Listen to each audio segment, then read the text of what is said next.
I don't know what these pictures were doing with my dad's pictures.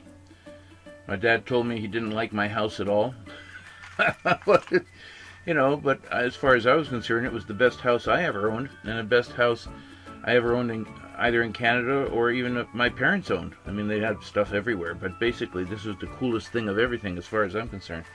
I bought a 17th century mill in a city, in a village, where my relatives lived, and Petty was one of my relatives. I'm not going to mention everybody else's names, but they did everything within their power to rip me off. I mean, I paid them a salary to clean my house and cook for me, and we would pick up food every couple of weeks from the store. I couldn't understand why it was costing me $600 a week, or not even a month, maybe $1,200 a month just for food. I didn't realize that they were taking it. They were taking a big chunk of it for themselves.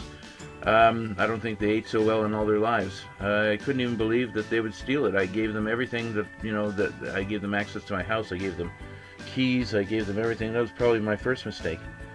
And after I would go away for long periods of time, because my dad would let me go away for 2 or 3 months at a time, I would travel throughout Europe. And those guys would come over and party inside my house, bring all their friends and everything, and all the relatives, all the people, all the neighbors didn't even say anything to me. They didn't call me and tell me, hey, there are people partying in your house. They just assumed that it was okay with me, and they never even called me once. That's what a Hungarian is. They're very secretive, and they just make all kinds of assumptions on all kinds of things. That's just ridiculous. So anyway,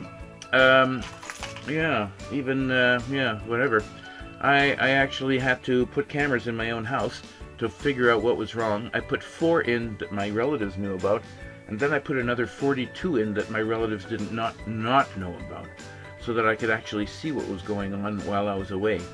And I was heartbroken. I was almost crying, and when I reached Munich, that they were partying inside my house, and I could see them all on the different floors and everything. They were using my computers and sleeping in my beds, and oh my God, it was just unbelievable. It doesn't really matter because I had several bedrooms and stuff like that, but I didn't want them using that stuff. I didn't want them in my house when I was gone.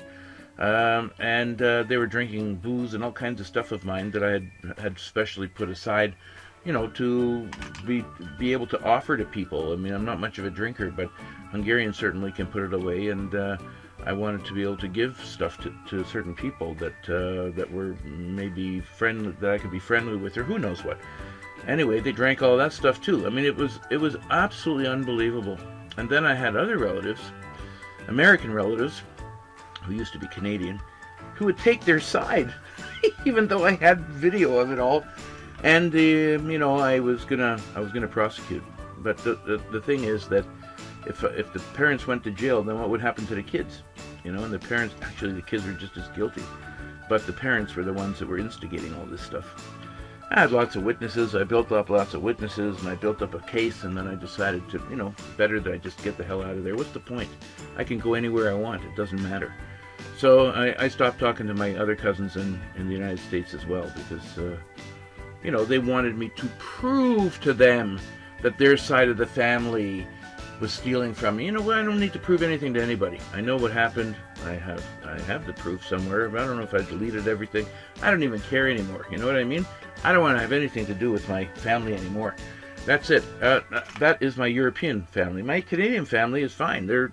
No one ever stole from me. No one ever took anything from me. They're my best friends.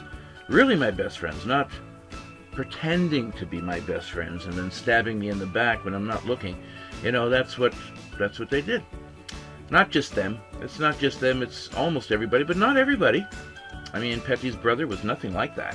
And he was the nicest guy in the world. He was very nice towards me. But unfortunately, the Petty side of the family, whatever, was just, I don't know. I have nothing more to say about that. Anyway, I was working on a new roof over my little mini motorhome, the first motorhome I had, because I had to protect the roof during the time it was, I didn't want the UV light to break down any plastics on the roof. I was told that I had to protect it. So I built a special roof for it, and I had friends helping me.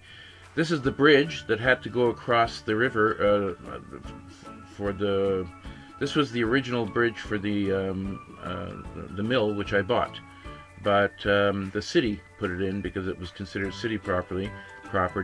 And after all of this stuff was out, I could clean out underneath here, that had to be cleaned out, and then I could seal it off, because this is where the river originally ran, and there was a turbine, not a wind turbine, a water turbine built in underneath here, that probably it used to be providing all the electricity to the town, but whatever happened, I don't know, and it was sealed off.